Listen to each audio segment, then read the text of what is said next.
Bismillahirrahmanirrahim. Assalamualaikum warahmatullahi wabarakatuh. Alhamdulillahi rabbil alamin, alladzi khalaqal mauta wal hayata liyabluwakum ayyukum ahsanu amala wa huwal azizul ghafur. Allahumma shalli ala sayyidina Muhammad wa ala alihi wa ashabihi ajma'in. Semoga Allah yang Maha menyaksikan mengaruniakan kepada kita qalbun salim, hati yang bersih, hati yang selamat, karena akhlak seseorang tergantung hati. Jadi kalau ingin memperbaiki seseorang, perbaikilah hatinya. Rasulullah SAW berdakwah, goalnya adalah perubahan hati. Kalau hati semakin baik, semakin bersih, semakin selamat, langsung berubah, akhlaknya juga langsung baik. Tapi sibuk memperbaiki casing, senyum, keramahan, tapi kalau tidak berasal dari hati, maka ini tidak akan lama. Berikut ini ada beberapa indikator hati kita sudah membaik atau belum. Atau kalau kita mau merekomendasikan seseorang, bisa dilihat dari beberapa kejadian ini. Satu, maaf.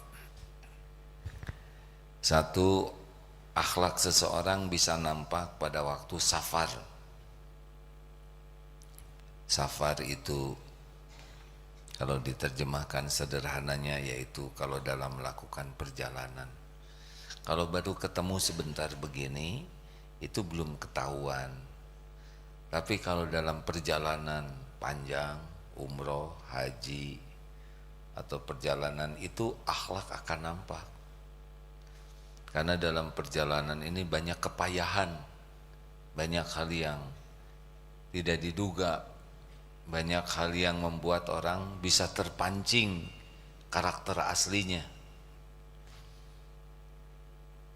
Dalam perjalanan egonya bisa kelihatan. Saya pengen istirahat sekarang. Ada yang maksa saja. Ada yang dalam perjalanan tuh maunya ditraktir saja. Kalau mau jajan maunya dengan di restoran yang dia suka saja, nggak peduli orang lain. Jadi ego seseorang, keluh kesahnya. Misal kalau sedang umroh haji, sekamar dengan yang berbeda kebiasaan.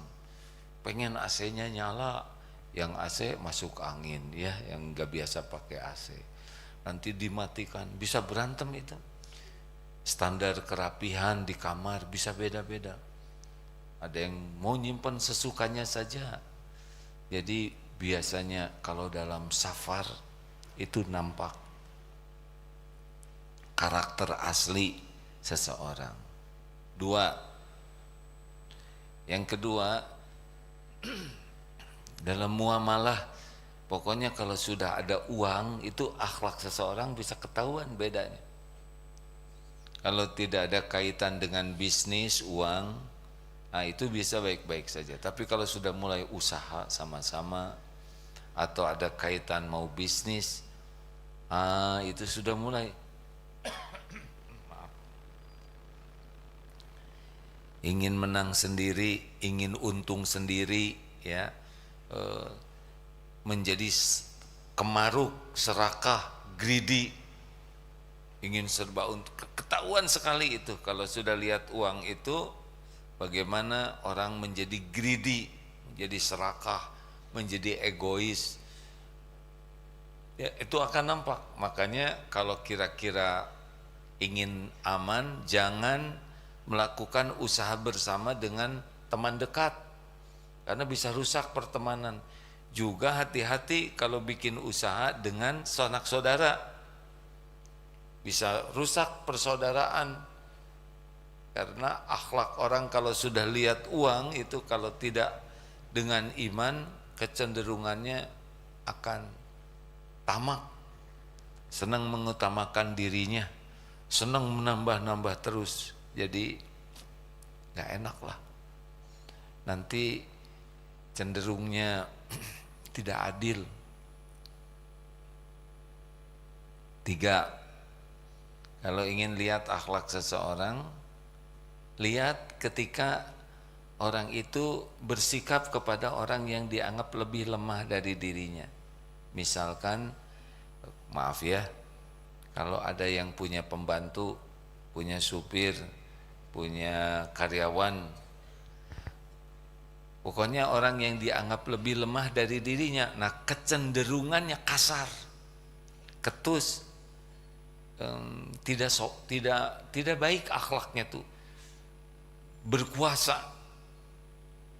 Kalau ke orang lain ramah, ada yang kasar ke istrinya, ada yang kasar ke anaknya, ke pembantunya, ke yang melayaninya, ke orang-orang yang dianggap miskin, duafa, difabel. Orang yang akhlaknya baik asli itu ke siapapun baik. Kalau ke atasan baik tapi ke bawahannya kasar, ketus, nah ini ciri-ciri belum baik asli. Karena Rasulullah SAW itu kepada budak hamba sahaya itu dulu ada, sekarang tidak ada. Itu di bawah karyawan, ya. Seakan-akan itu properti kalau hamba sahaya tuh. Rasulullah baik, makanannya sama. Kalau beli pakaiannya juga dikasih, ya, dihormati. Zaman itu masih ada. Tapi Rasulullah terus secara bertahap menghilangkan budaya ada hamba sahaya ini. Oleh karena itulah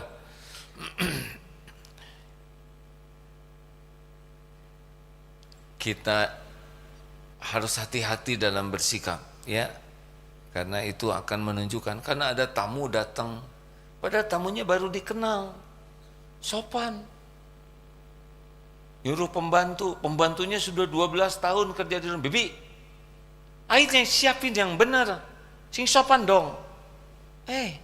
Kenapa ini orang baru datang disopanin, pada ini yang sudah jelas berkhidmat belasan tahun dikasari? Ini tidak baik, tidak baik sama sekali.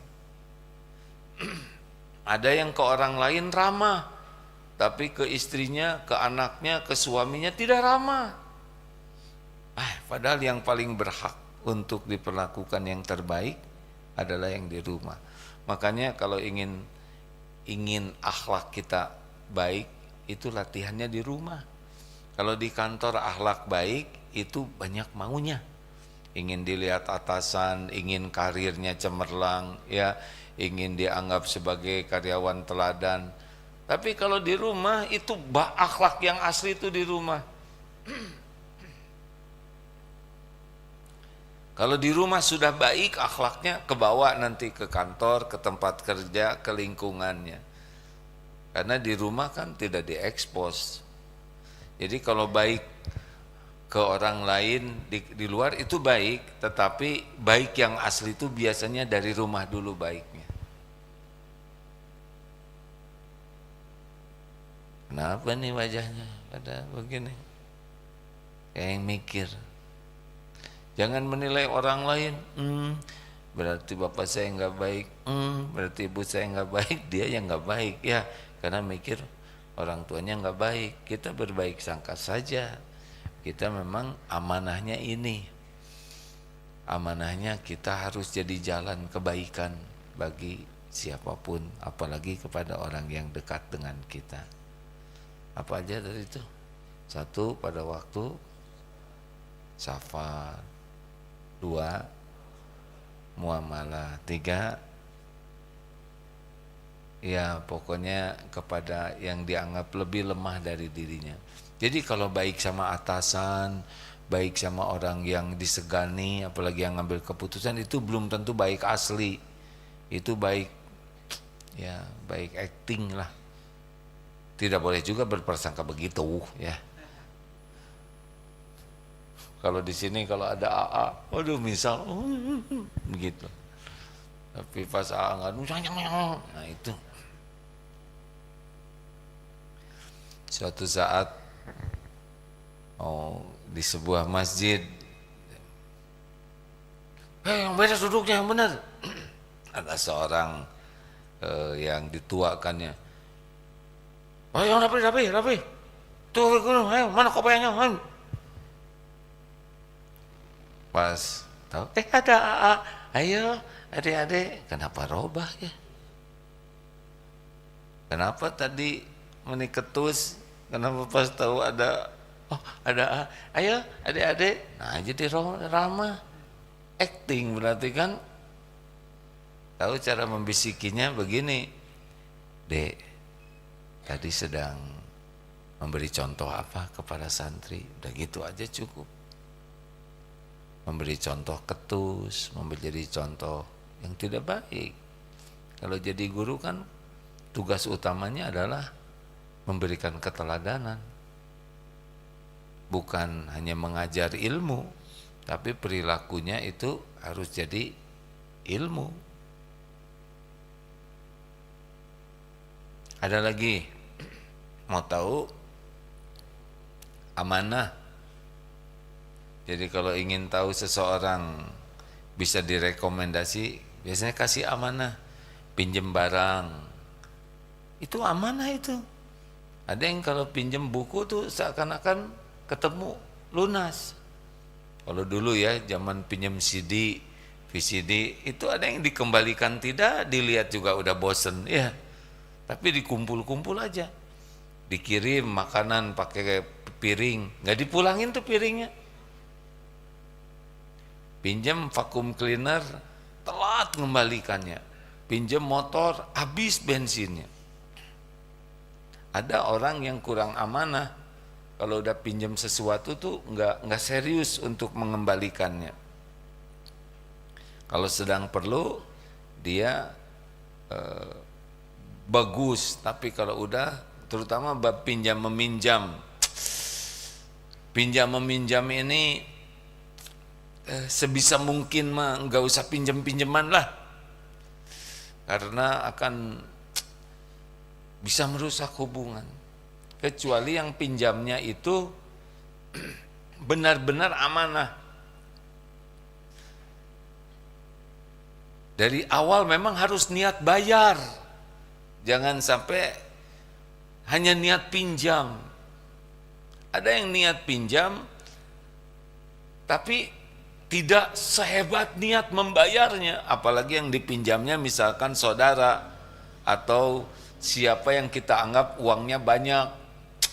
Uang segitu buat dia nggak ada apa-apanya lah. Dia punya banyak sekali, kalau bangsa 5 juta mah kecil. Ini salah besar ya. Karena ketika dia tidak amanah terhadap hutangnya, yang hancur itu adalah kredibilitasnya. Hutang-hutang walaupun serupiah harus bayar. Kalau kita janji, sebut janjinya. Kalau udah waktunya kita bayar, belum ada uangnya, temui, minta maaf. Ya ini obatnya. Tapi diam, menghindar, pura-pura tidak tahu. Yang lebih repot ketika ditagih, lebih galak. Kenapa kamu baru nagih sekarang? Kemarin saya punya uang, kamu nggak nagih. Lah, kenapa? Nggak usah ditagih kalau mau bayar, ya nggak? Salah sendiri, baru nagihnya sekarang. Coba bulan lalu saya punya uang. Yang benar kalau nagih itu. Pusing ini. Harus komitmen. Itu amanah. Ngobrol, ini amanah, ini ngobrol begini amanah. Ini cuman kita-kita aja ya. Dia ngomong ke yang lain, ini kita-kita aja ya. Saya udah bilang sama dia gak akan cerita ke siapa-siapa. Sambil cerita. Obrolan itu amanah. Kita tahu aib seseorang itu amanah. Astagfirullahaladzim. Tidak semua yang kita tahu harus kita ceritakan. Astagfirullahaladzim. Kita tahu masa lalu seseorang itu amanah. Apalagi amanah lainnya yang jelas, diberi amanah jabatan ini, pekerjaan ini, keluarga itu amanah, anak itu amanah. Nah, orang-orang yang tidak serius dengan amanah biasanya tidak bisa direkomendasi. Ini ada juga yang tolong dong jodohin anak saya dengan siapa gitu. Wah, itu amanah. Nanti saya ketempuhan, ya kan. Gara-gara dijodohin si Agim jadi liar gini gitu. Begitulah. Hati-hati dengan amanah. Kalau mau datang itu nanti datang ya, insya Allah itu niat datang, jangan niat ngeles. Kan ada yang nanti datang ya ke undangan saya insya Allah, tapi gak ada niat datang sama sekali, dan menyebut insya Allah itu sebagai cara untuk ngeles. Gak boleh. Nanti orang yang mendengar insya Allah dari kita tuh megang itu. Dengar ini ya, kata Ali bin Abi Thalib radhiyallahu anhu, jangan mudah memberi janji ketika sedang gembira, dan jangan mengambil keputusan ketika sedang marah. Dua-duanya sedang tidak normal. Kalau kita sedang gembira cenderung gampang, ya nanti kamu saya beliin Mercy misalkan. Dia juga nggak punya. Orang yang diberi janji itu ingat terus. Sedang yang berjanji sangat mudah untuk lupa. Makin mudah janji, makin mudah lupa. Kecuali tertulis, ada data, ada fakta. Ya nanti besok. Juga nih kadang-kadang lagi seneng. Ya besok. Orang yang diberi janji tuh nunggu besok itu. Padahal kita banyak sekali kegiatan. Ini harus hati-hati. Ya, saya juga merasa harus lebih hati-hati. Karena setiap janji adalah amanah. Udah berapa tuh? 1, safar. 2, bisnis. Pokoknya kalau udah kaitan uang, udah orang tuh banyak error ya. 3, kepada orang yang di bawahnya kecenderungannya ya. Jadi beda lah. 4, ya kalau diberi amanah. Ada lagi yang kelima, yang berbahaya itu ketika sedang marah. Kalau marah itu, waduh bisa rusak itu akhlak kita tuh. Makanya kita harus serius sekali dengan tekad untuk menjadi seorang yang hilm, mengendalikan amarah. Ini ujiannya ya, yang punya jabatan lebih, punya kedudukan, punya penghasilan lebih. Pokoknya ini rada mirip dengan yang tadi nih, yang dekat lah dengan ke yang rendah itu. Tapi kalau orang akhlak, kalau sudah marah itu kata-kata jadi seperti orang yang tidak berpendidikan sama sekali. Sumpah serapah, nama binatang keluar dari mulutnya. Ya, bisa lihatlah di medsos tentang bagaimana perilaku orang-orang marah itu. Nah, itu sangat memperlihatkan keburukan. Karena orang yang marah itu akalnya ngedrop sekali. Yang memuncak itu nafsu. Nafsu itu membawa kepada keburukan. Jadi orang yang pemarah itu pendek sekali cara berpikirnya. Ya udah, kalau gitu saya mau keluar dari perusahaan ini. Pas sudah keluar nyesel. Saya mau pergi aja, pergi. Pas sudah keluar dari rumah, kemana ya? Mau balik lagi malu.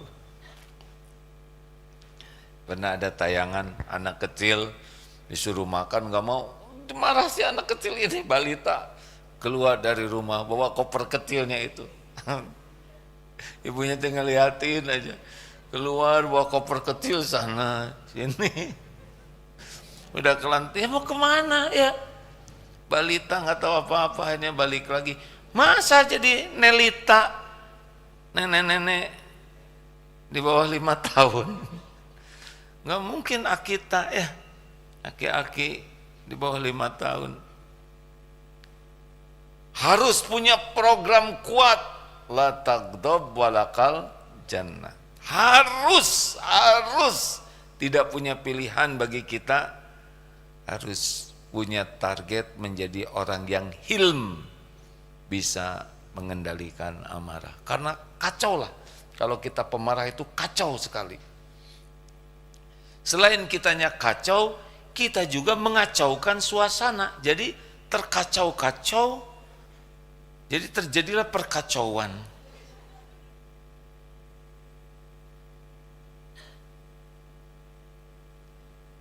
Kenapa orang beda-beda? Memang ada yang lahir dari keluarga pemarah sejati, sehingga marah itu dianggap hal yang normal. Ada yang, maaf ya, orang kalau punya jabatan lebih, kedudukan lebih, kekayaan lebih, ini potensi gelarnya lebih, potensi marahnya lebih besar. Nah, jarang ya bawahan marah ke atasan kecuali sudah nggak ketahan.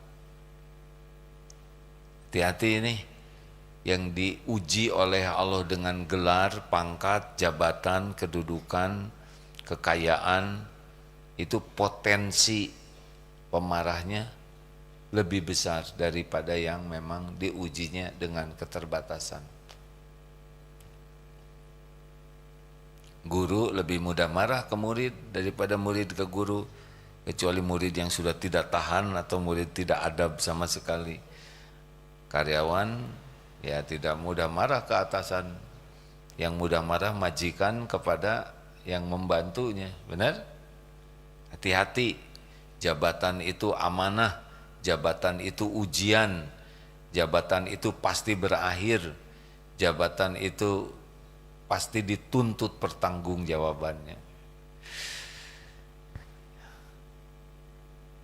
Kenapa ini wajah-wajah jadi kayak begini, jadi kayak menderita gitu kan?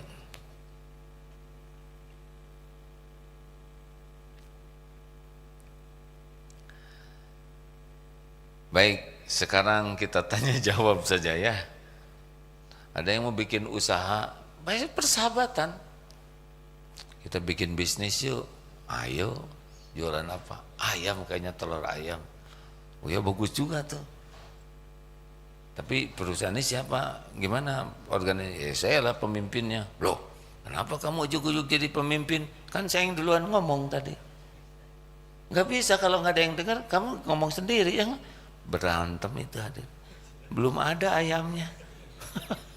Baru rencana, udah rebutan bagi hasil ya. Modalnya juga nggak ada. Saya untungnya 60%, kamu 40%. Loh, nggak bisa. Idenya dari saya ya kan. Kalau saya nggak ngomong, kamu kan nggak inget ayam. Begitulah dunia ini, rentan sekali. Jadi gimana solusinya? Ya, kalau udah urusan duniawi, relax sajalah. Ya, jangan sampai urusan duniawi ini bikin bertengkar, berantem, riwe. Udah cuman segitu-gitunya, ya kan? Uang, ya udah, nggak usah. Ada yang lebih mahal dari uang, kebersamaan. Jangan sampai uang merusak kebersamaan. Kalau safar sama-sama capek, ya sudahlah, banyak mengalah. Ada seorang ulama katanya kalau safar ini mau udah puncak bagusnya, gak boleh karena beliau punya uang. Jangan. Saya ngongkosin. Gak boleh ada yang bayar makanan, saya yang bayarin. Sampai begitunya. Saking menikmati ladang amal, memuliakan teman safarnya. Kalau kita kan makan berlima, aduh sebentar ya, keluar satu, tinggal ini yang belakang yang ditagih ya, itu pada kabur.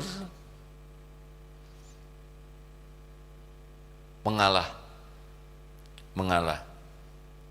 Kalau sedang safar itu mengalah. Ini teman nggak biasa pakai AC, kita biasa pakai AC. Kalau dinyalain dia masuk angin. Udahlah kita masuk ke dalam selimut. Gitulah. Ya, diamankan. Banyak mengalah itu lebih enak. Kalau untuk kebaikan bersama, mengalah sajalah. Ya. Gimana tentang tadi? Tentang bisnis? Bisnis bagi kita ibadah. Yang lebih bernilai adalah bagaimana bisnis jadi amal soleh. Rezeki nggak akan kemana-mana. Nggak usah serakah, nggak usah kemaruk, nggak usah licik, ya. Jadi orang baik saja lurus. Rezeki itu Allah yang punya, Allah yang membagikan. Nggak usah sikut-sikutan. Gimana kalau ada teman kita kelihatannya agak serakah? Nah, kita bersikap yang tenang, yang jernih, yang adil. Jangan juga kita membuka peluang orang lain berbuat licik, ya. Tapi kita bersikapnya tidak usah emosional. Jelaskan baik-baik, ya. Modal saudara 10.000, modal saya 10 juta. Masa saudara ingin 90% misalkan, ya. Dengan tenang, tidak usah pakai penuh kemarahan dan kebencian.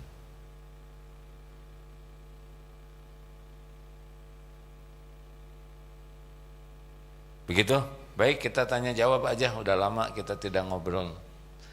Sekali lagi terima kasih kepada yang sudah ikut wakaf untuk pembelian perluasan lahan masjid di Perth di Australia.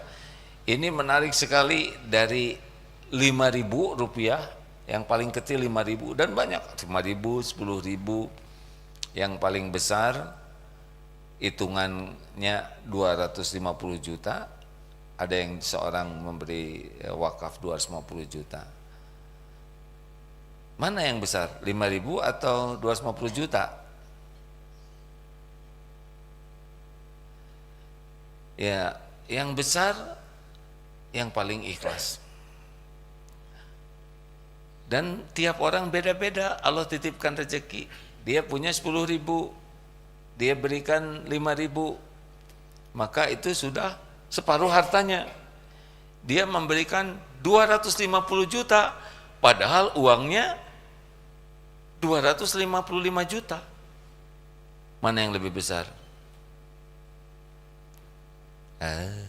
Ayo hitung. Ini dia wakaf 5.000, uangnya 10.000. Ini wakaf 250 juta, uangnya, supaya lebih gampang, uangnya 300 juta. Mana yang lebih besar wakafnya? Nyebut 5.000 nyari teman, ya. Maaf. Kalau yang 5.000 itu dia menafkahkan setengah dari hartanya. Kalau yang 250 juta, dia uangnya 300 juta. Lebih besar lagi, jadi berapa persen Tuhan? Berapa? 5/6. Jadi gedean 250 juta, udah gede nominalnya, juga besar persentasenya. Nah, saya lebih suka memberi contoh yang positif begitu, tidak memberi contoh yang negatif. Ternyata kebersamaan itu membuat lebih mantap. Jadi jumlah yang terkumpul sampai semalam ini laporan, alhamdulillah 1,7 miliar 265 juta 238.000. 27. Ada 38 rupiah nih. Gimana ini transfernya? Alhamdulillah. Ikut bersyukur kepada Allah, teman-teman semua dipilih oleh Allah menjadi bagian dari rencana Allah terwujudnya rumah Allah. Jadi mana sih yang harus berterima kasih? Kan ada yang nanya, kenapa sih Darut Tauhid nggak pernah memelas minta-minta? Gimana minta-minta? Sedang ini yang dibangun rumah Allah, sudah tertulis di Lauh Mahfud. Tidak ada yang tidak tertulis, akan ada masjid di Perth di sana. Yang penting bagi kita adalah kita kepilih oleh Allah menjadi bagian dari terwujudnya rencana Allah. Itu yang penting. Berapapun, supaya nanti amal jariah, ada yang ada yang sholat, ngaji, itikaf, ada yang belajar, ada yang wudhu, apapun kebaikan di sana ngalir ke kita. Jadi harusnya pikiran ini, mindsetnya diubah. Saya sedih kalau saya tidak terpilih. Seperti tahajud, kita tidak tahajud, harusnya sedih sekali. Berarti saya tidak kepilih ini yang dijamu spesial oleh Allah. Orang baca Quran, kita nggak baca Quran, harusnya sedih. Saya nggak kepilih nih orang yang dimudahkan baca Quran. Orang sedekah, kita tidak sedekah, berarti saya cuma bagian nungguin uang. Saya sedih, harusnya begitu. Jadi posisi Darut Tauhid itu membantu menginformasikan ladang amal ini. Yang paling harus berterima kasih yang mana? Yang berwakaf atau yang ngasih tahu wakaf? Kenapa meni pelan sekali jawabannya? Meni nggak pede memangnya? Yang mana? Ada sebuah keluarga ya, yang beliau itu sangat-sangat pecinta wakaf. Jadi setiap ada informasi wakaf itu gembira semua keluarga ini, karena nggak tahu gimana nih orang tua menanamkan. Suatu saat TV di masjid rusak, itu anak-anaknya tuh ngeluarkan tabungan untuk beli TV di masjid, dan begitu bahagia uangnya habis untuk beli TV di masjid. Kalau TV di masjid nanti rusak, berarti berhenti dong wakafnya. Dapat ilmunya? Enggak, karena kalau wakaf beliau rusak, maka kan diganti oleh yang lain. Nah, yang lain itu bisa ngeganti karena TV-nya rusak. Jadi dapat pahala juga tuh yang TV-nya rusak, karena sudah memberi kesempatan yang lain berwakaf lagi.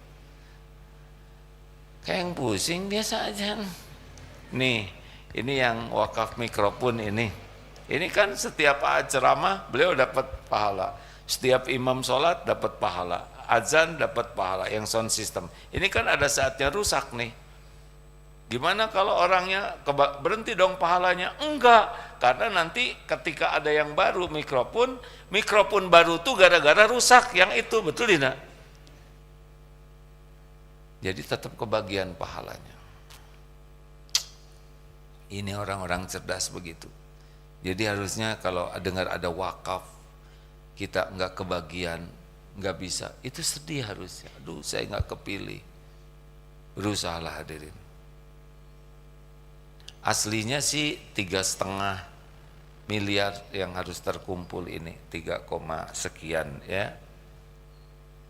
Dari teman-teman di Perth saya dengar sudah berhasil mengumpulkan 1, ini terkumpul 2, insya Allah jadi tinggal 0,5 miliar lagi.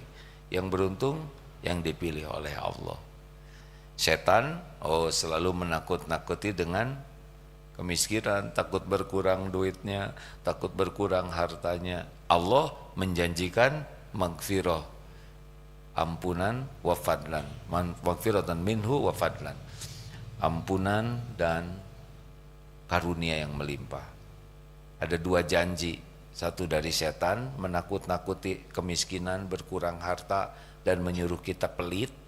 Satu lagi janji dari Allah Tuhan semesta alam, kita akan diberi ampunan dan tambahan karunia. Tinggal mau milih janji yang mana. Ini ngangkat, nonjok gitu. Begitulah tekniknya. Terima kasih, ikut bahagia teman-teman dipilih oleh Allah bisa ambil bagian dalam wakaf ini. Masih hafal nomor rekeningnya? 29002 29006. Banknya BSI. Penerimanya Yayasan Darut Tauhid Peduli. Berapa nomor rekeningnya, Dek? 29002 29006. Apa gunanya rekening ini untuk diapain? Dihafal, kemudian ditransfer. Kalau hafal dapat pahala, mudah-mudah. Saya tuh mau transfer tapi saya sendiri nggak punya rekening ya. Baik, silakan pertanyaan. Satu di masjid, siap di medsos ya.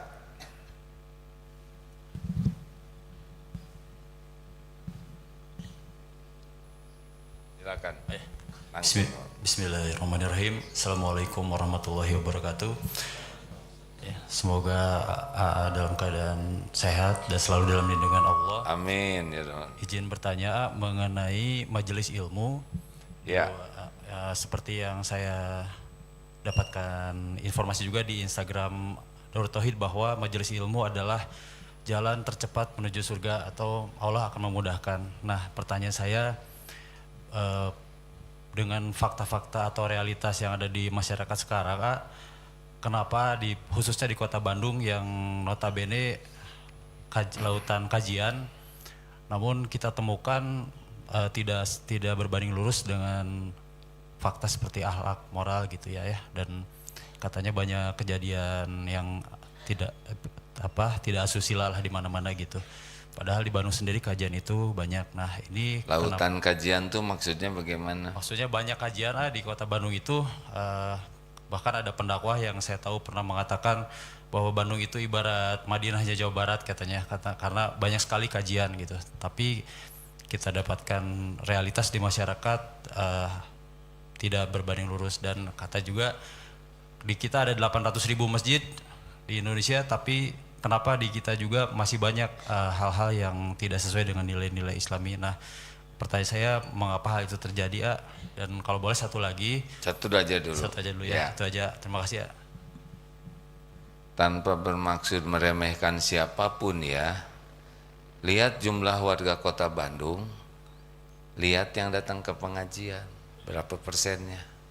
Dan jangan-jangan yang datangnya juga itu aja, muter ke beberapa masjid ya. Ini sekarang di sini, terus pindah ke sana, yang datangnya sedikit. Itu masalahnya tuh, jumlahnya banyak, warganya, yang ke masjidnya sedikit. Nah yang sedikit juga, itu juga, pindah ke ini, masjid itu bring si ibu ini ya, bring, ya lihat saja di sini ya. Kemudian dari yang sedikit ini, alhamdulillah sudah ada, juga belum tentu semangat untuk mengamalkannya. Jadi rajin ke pengajian, tapi yang di rumah yang tidak ngaji belum begitu lihat dampaknya dari ilmunya. Malah eta mah pengajian rajin, yang berubah cuma seragamnya gitu. Itu juga berefek. Udah gitu belum berefek kepada dirinya, juga belum semangat ngajak yang lain. Jadi menurut saya belum lautan. Lautan itu semuanya air. Ini mah baru beberapa cangkir gitu. Sedikit dibanding dengan warga masyarakat. Jauh lebih banyak yang belum tersentuh oleh pengajian. Nah yang ke pengajian juga belum tentu ngajak yang lain. Belum tentu mempraktekkan, belum tentu ngajak yang lain. Jadi memang masih giroh datang ke pengajian dan giroh mengamalkan, itu juga masih ngejomplang. Giroh ke majelis taklim dan giroh menyebarkan, itu juga masih jomplang.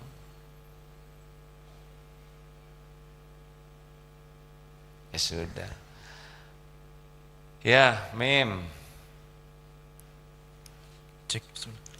ini rada jet lag gini ya.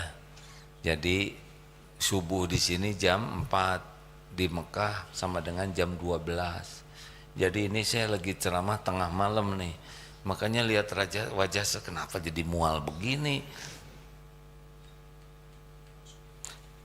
Ada Mim?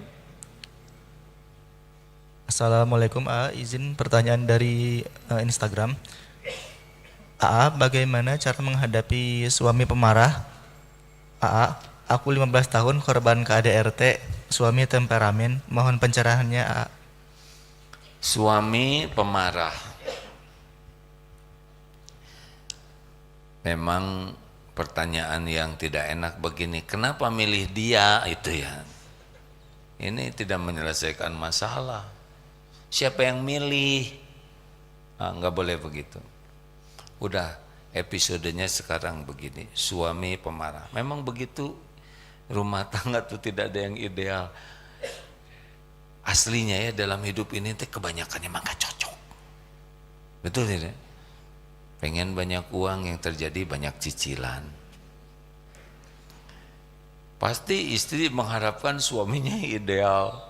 Pucunut yang ada jauh dari ideal.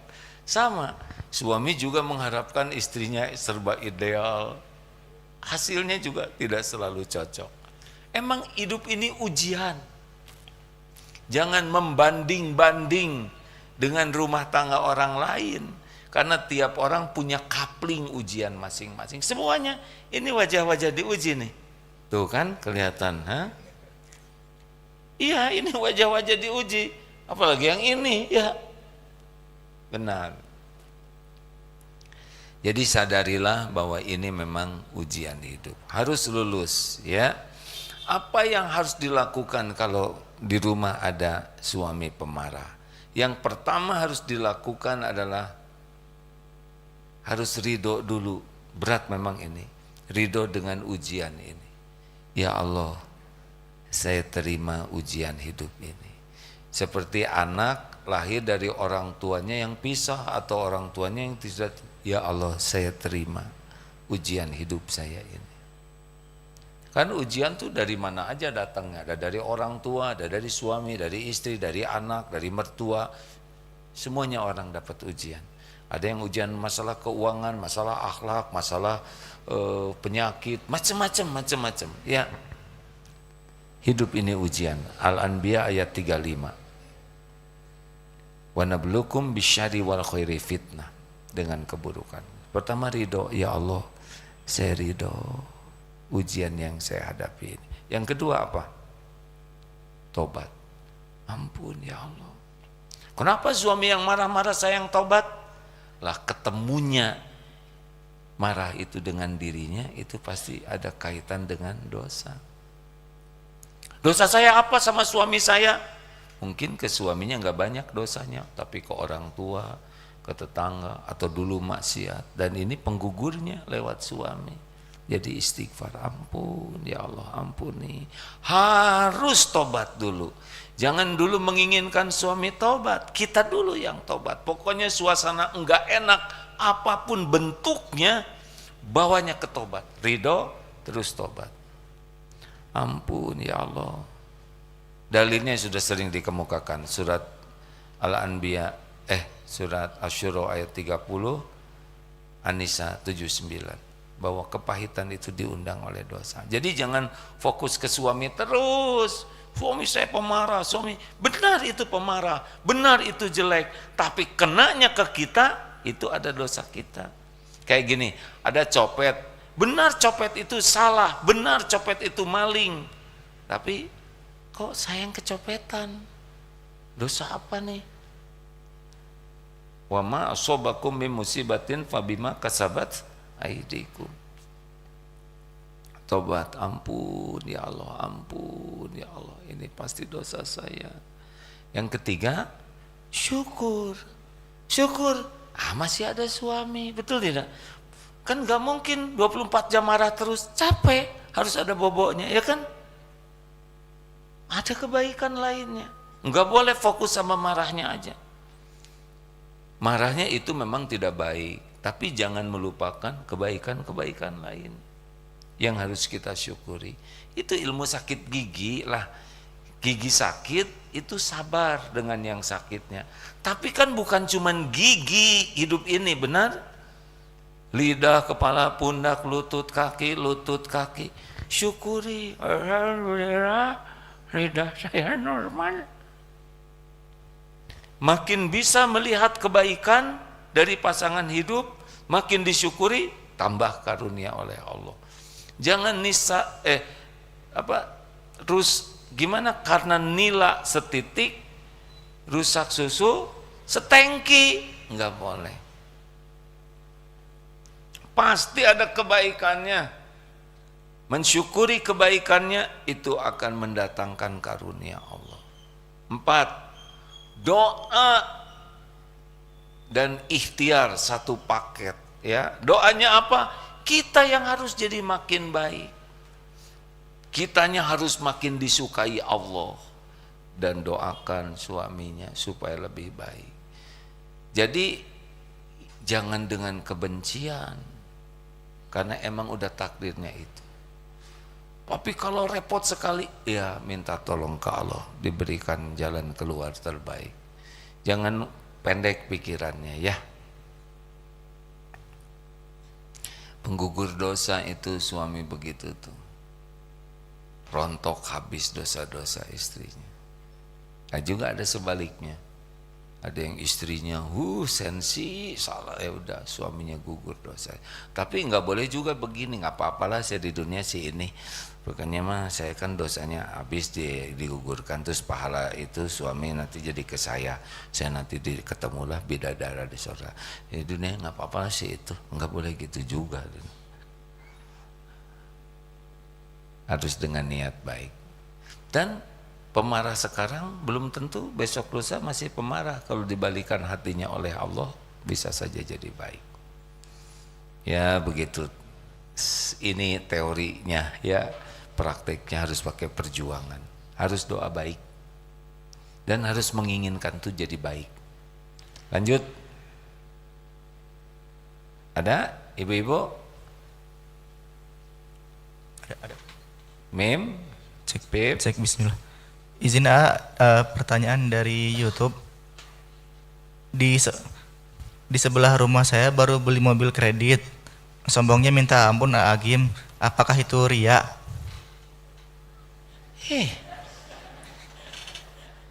Kenapa mikirin mobil tetangga? Itu mah bukan wilayah kita sama sekali. Pertama, tetangga yang beli mobil.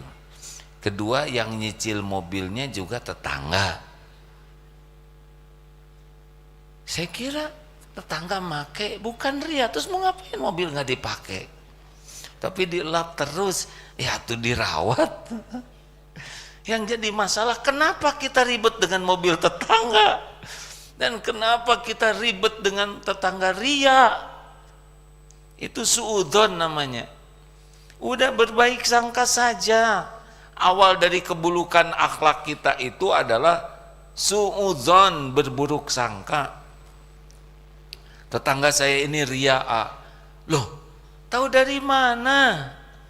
Kita aja yang berburuk sangka, biarin. Tetangga mau pakai mobilnya mangga.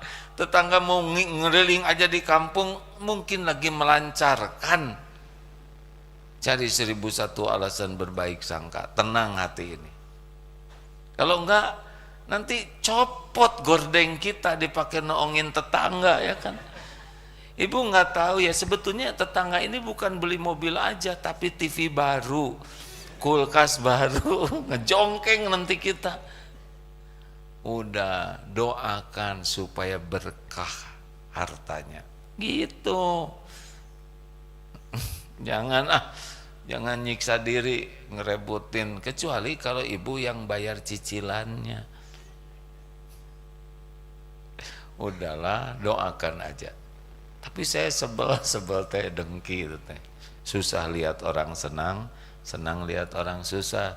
Tetangga naik haji, nanti ibu ngejongkeng naik tensi, jangan ya. Doakan, ya Allah semoga berkah, mobilnya berkah. Masih ada waktu. Bapak dulu boleh pinjamkan? Ya. Ya begitulah kehidupan bermasyarakat, ya. Assalamualaikum warahmatullahi wabarakatuh. Waalaikumsalam. Begini, saya mau bertanya mengenai cara mendidik anak. Saya datang dari Padang untuk memantau tingkah laku anak yang ada di perantauan. Yang satu di Jakarta, yang satu lagi di Bandung ini. Ia kedatangan saya di sini untuk memantau perilaku anak-anak saya yang ada di sini. Kalau dari rumah, dalam didikan rumah tangga, anak saya itu patuh. Ya. Kamera sini aja. Ya. Ya. Anak saya itu patuh, menjalankan syariat, sholat, puasa.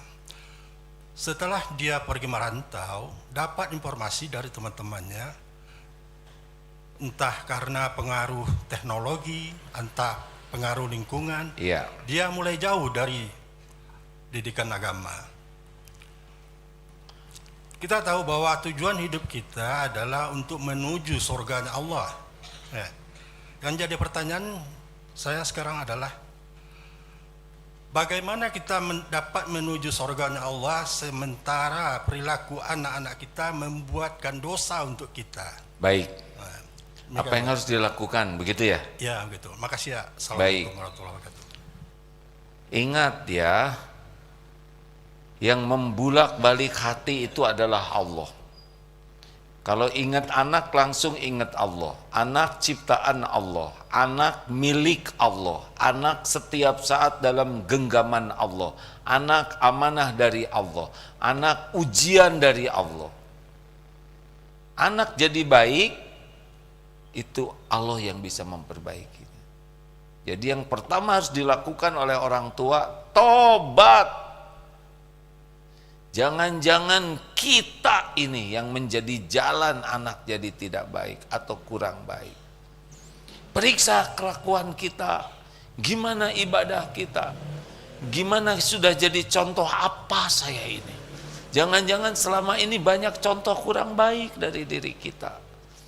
Lihat dosa dan maksiat kita, mungkin anak tidak lihat, istri tidak lihat, tapi Allah lihat.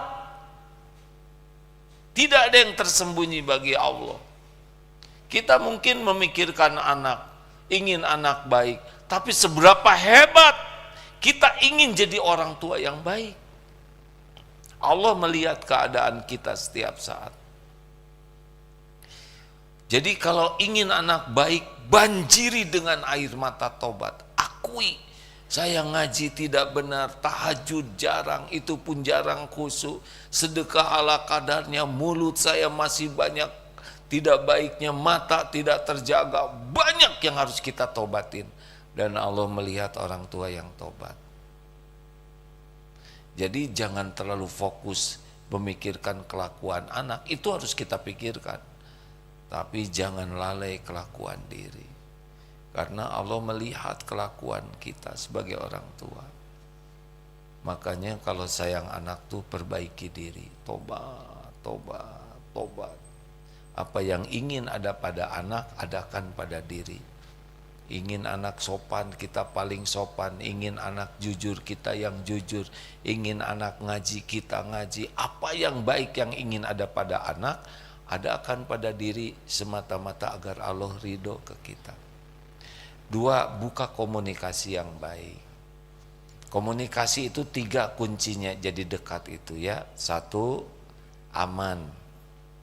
Jadi kalau komunikasinya ofensif, membuat anak merasa terserang, tidak aman, nggak bagus nanti komunikasinya. Yang kedua, suportif. Komunikasi kita tuh harus membangun, bukan menghakimi, bukan menyuruh dan melarang saja, tapi membangun. Karena berat buat remaja sekarang tuh Pak. Mereka dibanjiri informasi lewat teknologi. Tidak mudah mereka untuk bisa jadi remaja yang tangguh itu. Beda dengan zaman kita. Mereka hidup di zaman yang usia masih rentan, pengalaman belum banyak, iman masih lemah, banjir informasi yang bisa merusak imannya. Jadi posisi kita tuh bukan menghakimi, tapi membantu. Dan yang ketiga, terbuka. Buka akses supaya anak bisa mengoreksi kita, memberi masukan. Jangan sampai satu arah terus. Kamu harus begini, ini.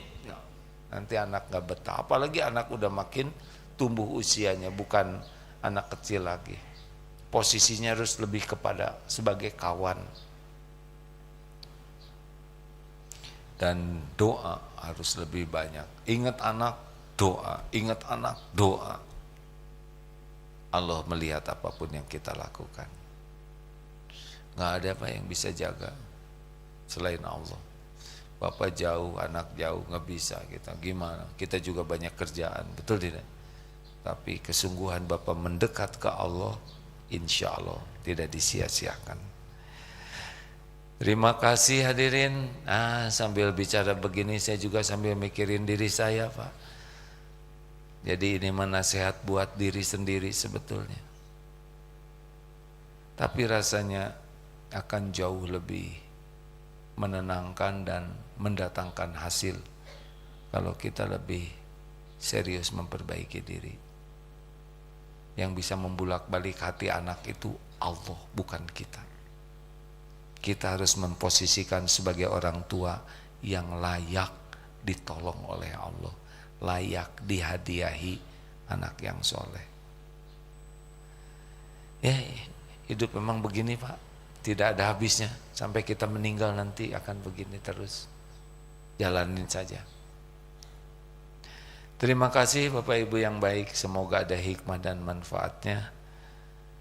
Dan semoga kita diberi kemampuan oleh Allah terus membersihkan hati, memperbaiki diri, PDLT, perbaiki diri, lakukan yang terbaik lillahi ta'ala.